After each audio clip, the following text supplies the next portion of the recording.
नमस्कार, अपना उत्तराखंड में आप सभी का स्वागत है। मैं हूं नीरू। करते हैं खबरों की शुरुआत। तो सीएम धामी आज 3 विधानसभा क्षेत्रों का दौरा करने वाले हैं, जिनमें पुरोला, थैराली, ज्वालापुर में डोर टू डोर कैंपेन के लिए आज सीएम धामी निकलने वाले हैं। तो सीएम धामी आज 3 विधानसभा क्षेत्रों का दौरा करेंगे, जिसमें पुरोला, थैराली, ज्वालापुर वो जाएंगे, जहां पर वो डोर टू डोर प्रचार करते दिखाई देंगे।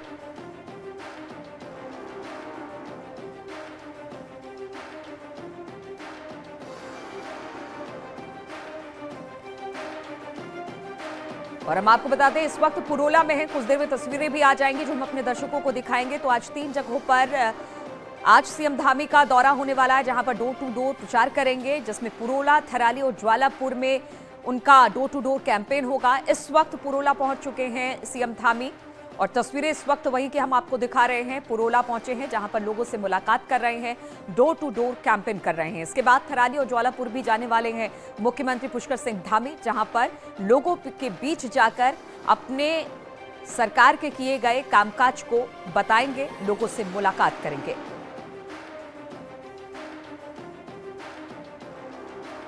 तो आज 3 विधानसभा क्षेत्रों के दौरे पर सीएम पुष्कर सिंह धामी है, पुरोला पहुंच चुके हैं, थैराली और ज्वालापुर इसके बाद जाएंगे, जहां पर डोर टू डोर कैंपेन किया जा रहा है। हम आपको बता दें कि आज से उत्तराखंड में चुनाव प्रचार ने अपनी रफ्तार पकड़ी है।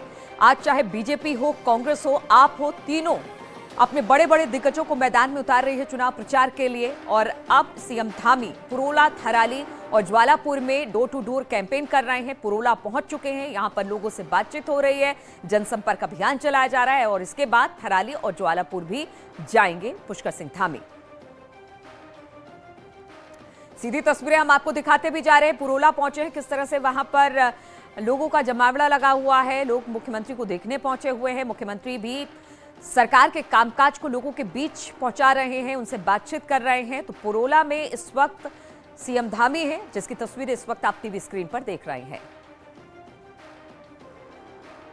और इस वक्त देहरादून से एक बड़ी खबर आ रही है। बीजेपी का चुनाव महाअभियान आज से शुरू होने वाला है। 12:30 बजे राजपुर विधानसभा से सीएम इसकी शुरुआत करने वाले हैं। पार्टी का कैंपेनिंग जो सॉन्ग है वो लॉन्च होने वाला है। सभी 70 विधानसभाओं में आयोजित होगा कार्यक्रम। विकासनगर में हिमाचल के सीएम जयराम ठाकुर होंगे, हल्द्वानी में हरियाणा सीएम मनोहर लाल खट्टर मौजूद होंगे, वहीं डोईवाला में मौजूद रहेंगे प्रदेश अध्यक्ष मदन कौशिक। तो बीजेपी अपनी कैंपेनिंग को लगातार धार दे रही है। आज से इसकी शुरुआत हो गई है और हम आपको जिस तरह से बता रहे हैं कि विकासनगर की बात की जाए तो यहां पर हिमाचल सीएम जयराम ठाकुर, हल्द्वानी में हरियाणा सीएम मनोहर लाल खट्टर, डोईवाला में अध्यक्ष मदन कौशिक मौजूद रहने वाले हैं। वहीं चुनाव आयोग ने राजनीतिक पार्टियों को बड़ी राहत दी है और अब 1000 लोगों की सभा को मंजूरी भी मिल गई है। अब तक 500 लोगों की सभा की छूट थी, जिसे अब बढ़ाकर 1000 कर दिया गया है।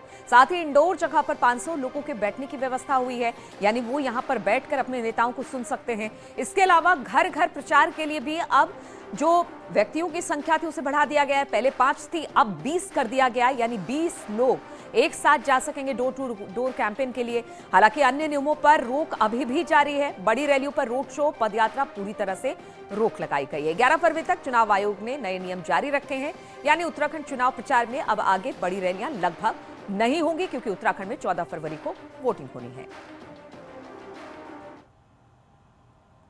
और आज नाम वापसी का आखिरी दिन था और कल दिन भर डैमेज कंट्रोल चलता रहा।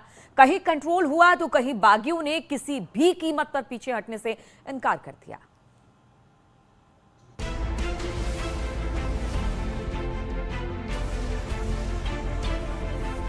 टिकट नहीं मिलने से नाराज लोगों की बीजेपी और कांग्रेस में लंबी कतार है, लेकिन इनमें से भी बीजेपी से 16 तो कांग्रेस से 12 बागी मैदान में थे।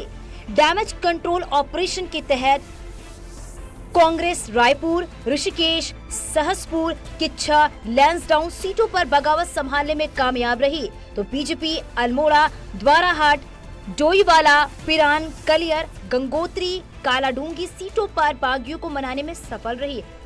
भारतीय जनता पार्टी के कार्यकर्ता हैं, तो सबने निष्ठा जताई कि भारतीय जनता पार्टी के साथी हमें जुड़कर रहना है, क्योंकि हम भारतीय जनता पार्टी के कार्यकर्ता हैं, लगातार लंबे समय से काम कर रहे हैं। तो भारतीय जनता पार्टी के प्रत्याशी को विजयी बनाना है, पूरे प्रदेश में भारतीय जनता पार्टी की सरकार लेके आने। नाम वापस ले लिया जी, नाम वापस लेने जा रहा हूँ। मनाने वालों की लिस्ट के बाद नहीं मानने वालों की भी लिस्ट लंबी है। कांग्रेस में यमुनोत्री से संजय डोभाल, रामनगर में संजय नेगी, लाल कुआं में संध्या डालाकोटी, बागेश्वर में भैरवनाथ टमटा और बालकृष्ण बगावत के साथ मैदान में डटी हैं। तो वहीं बीजेपी से रुद्रपुर की सीटिंग विधायक राजकुमार ठुकराल, किच्छा में अजय तिवारी, धर्मपुर में वीर सिंह पवार, घनसाली में दर्शन लाल आर और धनौल्टी में महावीर रांगड़ पार्टी प्रत्याशियों के खिलाफ ही ताल ठोक रहे हैं। उसको देखते हुए बहुत से लोगों ने वापस भी लिया। निश्चित रूप से उनको उनका सम्मान भी पार्टी ने किया है।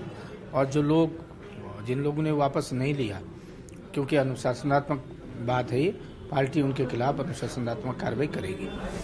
अब तक सभी को मान लेने का दावा करने वाली बीजेपी और कांग्रेस में अब कई सीटों पर समीकरण गड़बड़ाने का अंदेशा बना है, क्योंकि इन 9 सीटों पर मामला अब दिलचस्प होने जा रहा है। देहरादून से न्यूज़ 18 के लिए सुनील नवप्रभात की रिपोर्ट। और बीजेपी के महाअभियान के तहत उत्तराखंड आ रहे हिमाचल के मुख्यमंत्री जयराम ठाकुर कल देर शाम हिमाचल के पावटा साहिब पहुंचे, जहां पर उन्होंने कार्यकर्ताओं को संबोधित किया। इस दौरान उन्होंने बताया कि अभी चुनाव चल रहे हैं और वो मदद के लिए उत्तराखंड दौरे पर हैं। उत्तराखंड में बीजेपी को सत्ता में लाने के लिए काम किया जाएगा। हम आपको बताते चले कि आज हिमाचल सीएम जयराम ठाकुर विकासनगर के बरोटी वाला पहुंचेंगे। यहां पर एक चुनावी जनसभा को संबोधित करते हुए विकासनगर से बीजेपी प्रत्याशी मुन्ना सिंह चौहान के समर्थन में वोट देने की अपील जनता से करेंगे। मैं यही कहना चाहूँगा कि हम मदद करने के लिए उत्तराखंड जाएंगे, काम करेंगे, वहाँ पर पार्टी को सत्ता में लाएंगे। और उसके बाद मैं इस बात को मैं दावे के साथ कहता हूँ, जहाँ उत्तर प्रदेश में भारतीय जनता पार्टी की सरकार बन रही है, उत्तराखंड में भारतीय जनता पार्टी की सरकार बनने की पूरी संभावना है। और वहीं गोवा, मणिपुर में भी भारतीय जनता पार्टी की बनने की संभावनाएं हैं। जब हिमाचल का चुनाव होगा तो निश्चित रूप से उसका लाभ होगा। और अल्मोड़ा जिले की 6 सीटों पर 13,080 वर्ष से अधिक उम्र के जो 7,000 से अधिक सर्विस वोटर हैं, जिन्होंने पोस्टल के माध्यम से मतदान में भाग लेना है। जिन सीटों पर कांटे की टक्कर होगी, वहां ये वोटर निर्णायक भूमिका में रहने वाले हैं।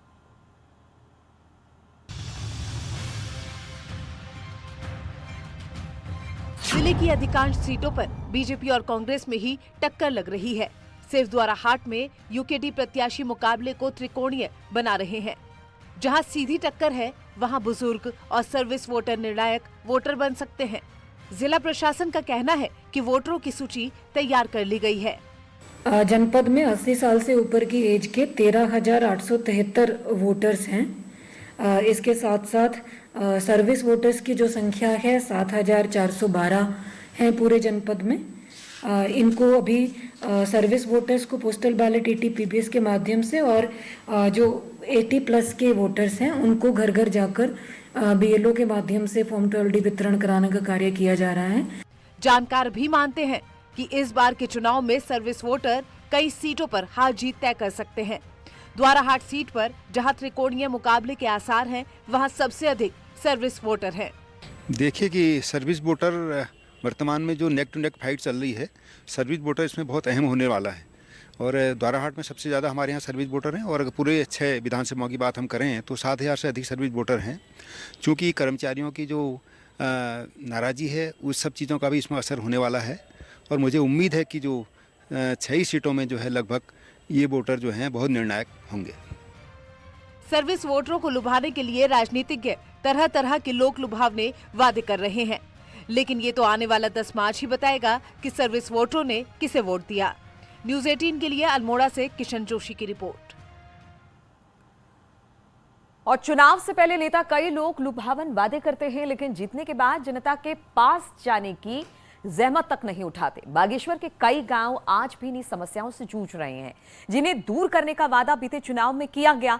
ग्रामीणों का मानना है कि नेता आते हैं, वादे करते हैं और वोट लेकर चलते बनते हैं।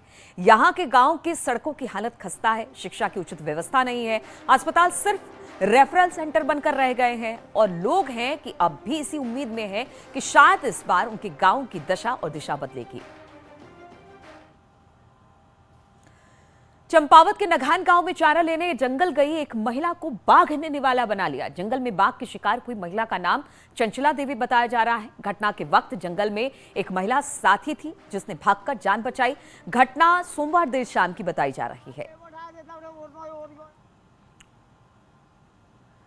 और कुख्यात बदमाश विधानसभा चुनाव के दौरान कोई भी आपराधिक घटनाओं को अंजाम देकर चुनाव प्रभावित ना कर सके, इसके लिए पुलिस बिल्कुल मुस्तैद दिखाई दे रही है और कार्रवाई कर रही है। आचार संहिता लगने के बाद राज्य में अभी तक पुलिस ने फरार इनामी अपराधियों पर गैंगस्टर और गुंडा एक्ट के तहत कार्रवाई की है। साथ ही पुलिस अब चुनाव के दौरान मतदाताओं को लुभाने के लिए उपयोग में होने वाली शराब और कैश पर भी नजर बनाए हुए है और कार्रवाई कर रही है।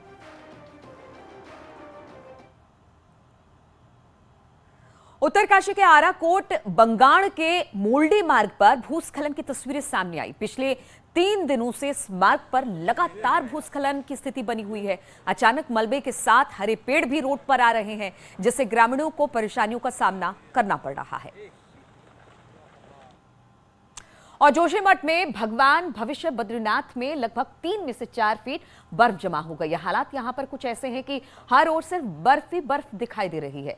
पिछले दिनों हुई बर्फबारी के बाद भविष्य बद्री मंदिर पूरी तरह से बर्फ के आगोश में समा गया है। 16,000 फीट की ऊंचाई पर स्थित भविष्य बद्री मंदिर अपने धार्मिक और पौराणिक मान्यताओं के लिए जाना जाता है। यहां दर्शनों के लिए तीर्थयात्री दूर दूर से पहुंचते हैं। हालांकि इन दिनों भगवान भविष्य बद्री के कपाट भी बंद हैं।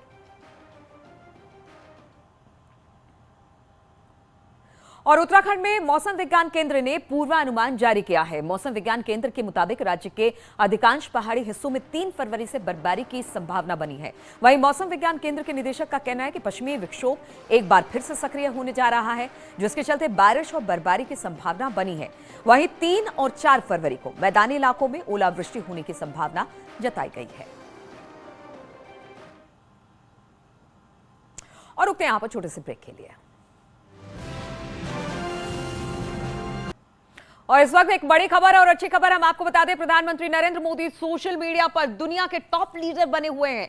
मोदी के YouTube पर 1 करोड़ से ज्यादा सब्सक्राइबर्स हो गए हैं। उन्होंने कई ग्लोबल लीडर्स को पीछे छोड़ दिया है, पीछे ही नहीं काफी पीछे छोड़ दिया है। अमेरिकी राष्ट्रपति जो बाइडेन के महज 7.3 यानी 7 करोड़ के आसपास सब्सक्राइबर है, 7 लाख के आसपास सब्सक्राइबर हैं। अगर भारतीय नेताओं की बात करें तो कांग्रेस नेता राहुल गांधी के 5 लाख यानी करीब 5.25 लाख सब्सक्राइबर हैं। हम आपको बता दें कि मोदी के ट्विटर पर भी 75.1 मिलियन फॉलोअर्स हैं। भारत में कोई दूसरा नेता उनके आसपास भी नहीं है।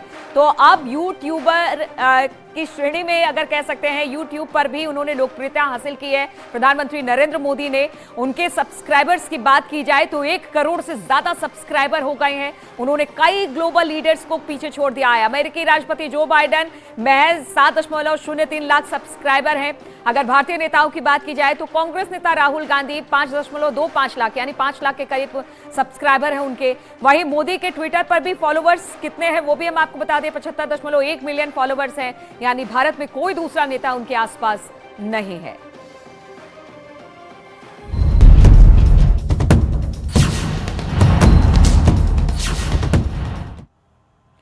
तो जिस बूस्टर बजट का इंतजार किया जा रहा था, अब उन इंतजार की घड़ियां खत्म होने वाली है। देश का बजट कुछ देर में वित्त मंत्री निर्मला सीतारमण पेश करने वाली हैं। वित्त मंत्री लोकसभा में साल 2022-23 के लिए बजट पेश करेंगी। राष्ट्रपति और केंद्रीय कैबिनेट से बजट को मंजूरी मिल गई है। कोरोना काल के बीच ये बजट हर आमो खास के लिए काफी उम्मीदों भरा रहने वाला है। कारोबारी से लेकर नौकरी पेशा तक, किसानों से लेकर निवेशक तक, हर किसी को बजट से बहुत ज्यादा उम्मीदें हैं। 2014 में सत्ता पर काबिज होने के बाद से मोदी सरकार का यह 10वां आम बजट है होगा, जबकि निर्मला सीतारमण बतौर वित्त मंत्री अपना 4था बजट पेश करने वाली हैं। तो अब से कुछ देर में वित्त मंत्री निर्मला सीतारमण बजट पेश कर देंगी। उम्मीदों भरा ये कहा जा सकता है कि बजट होगा, बूस्टर बजट इसे कहा जा रहा है, क्योंकि अर्थव्यवस्था और आम लोगों को राहत देने वाला ये बजट है। और कहा भी यही जा रहा है, सरकार की तरफ से भी कल जब आर्थिक सर्वेक्षण पेश किया गया तो उसमें कुछ इसी बात के संकेत दिए गए हैं। अब ये जो बजट होगा 2022-23 का, किस तरह से अर्थव्यवस्था को बूस्ट करेगा, आम लोगों की जेबों में पैसा आएगा, रोजी रोजगार बढ़ेगा, किसानों को राहत मिलेगी, रियल सेक्टर को राहत मिलेगी, नौकरी पेशा लोगों को राहत मिलेगी, ये देखने वाली बात होगी। तो अब से कुछ देर में निर्मला सीतारमण अपना चौथा बजट पेश करने वाली हैं, जिस पर सबकी निगाहें। 3 तस्वीरें हम आपको दिखा रहे हैं। एक प्रोटोकॉल होता है, एक संवैधानिक प्रथा है जिसको पूरा किया जाता है। आज सबसे पहले निर्मला सीतारमण राष्ट्रपति के पास पहुंची, उनसे मंजूरी ली गई बजट पेश करने की। उसके बाद वो संसद भवन पहुंची, जहां पर एक कैबिनेट की बैठक में से मंजूरी मिली, और फिर बजट की जो कॉपी होती है वो भी संसद भवन लाई गई है। अब से कुछ देर में निर्मला सीतारमण अपना चौथा बजट पेश करने वाली है। मोदी सरकार का ये 10वां बजट है। उम्मीदें बहुत ज्यादा हैं। कोरोना के समय में इस तरह के बजट का कहा यह जा रहा है कि किस तरह से इसको अर्थव्यवस्था को उबारा जाए और आम लोगों के जेबों में पैसा पहुंचे। 2 तस्वीरें हम आपको दिखा रहे हैं। संसद भवन प्रधानमंत्री नरेंद्र मोदी पहुंचे थे, उस समय की तस्वीर आप देख रहे हैं, और वित्त मंत्री भी जब पहुंची थी, और उन्होंने, क्योंकि ये पेपरलेस बजट होना है और जिस टैब के जरिए वो बजट पढ़ेंगी वो टैब दिखाती हुई, क्योंकि ब्रीफकेस कल्चर जो कहते हैं कि वो बीते साल से खत्म हो गया, अब टैबलेट के साथ नए जमाने का बजट है, इसलिए इस टैब के जरिए ही निर्मला सीतारमण अपना चौथा बजट पेश करने वाली हैं। और हमारे साथ तमाम सहयोगी इस वक्त जुड़ गए अलग अलग जगहों से। लखनऊ से शबाब हैं, देहरादून से दीपांकर और दिल्ली से पवन गौड़ हैं। शुरुआत दिल्ली से ही करते हैं। पवन, आज निर्मला सीतारमण अपना चौथा और मोदी सरकार का 10वां बजट पेश करने वाली है। उम्मीदें बहुत ज्यादा है, बूस्टर डोज इसे कहा जा रहा है, बूस्टर बजट इसे कहा जा रहा है, तो क्या हम माने कि राहत मिलेगी?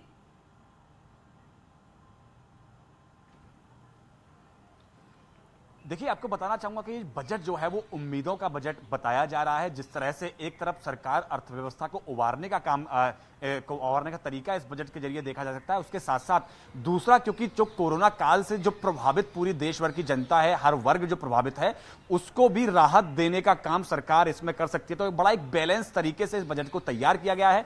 और यही बात देश के जब वित्त राज्य मंत्री पंकज चौधरी से हमारी हुई तो उन्होंने कहा कि हर वर्ग, हर सेक्टर के लिए ये बजट है। तो उनका साफ संकेत यह है कि कहीं ना कहीं हर वर्ग को, हर सेक्टर को राहत देने वाला ये बजट होने वाला है। और बस कुछ ही मिनटों का इंतजार है जब देश की वित्त मंत्री संसद भवन के अंदर बजट पेश करेंगी। इस बजट की खासियत यह है कि यह पहला पेपरलेस बजट है। आमतौर पर देखा जाता था बहुत सारी कॉपियां छपती थी, सभी सांसदों को, सभी कर्मचारियों को, सभी विभागों पे बहुत सारी कॉपियां छपकर और ये सभी को डिस्ट्रीब्यूट होती थी। लेकिन इस बार आपने देखा कि बहुत कम कॉपीज छपी हैं, लेकिन ज्यादातर जो सांसद ये हैं, सब लोग संसद भवन के अंदर के जो लोग हैं, सबको डिजिटली एक टैबलेट दी जाएगी। टैबलेट के जरिए ही खुद वित्त मंत्री निर्मला सीतारमण जो है बजट को पेश करेंगी। चलिए ठीक है पवन, आपके पास आएंगे और बजट पर चर्चा भी करेंगे, लेकिन रुकेंगे छोटे से ब्रेक के लिए।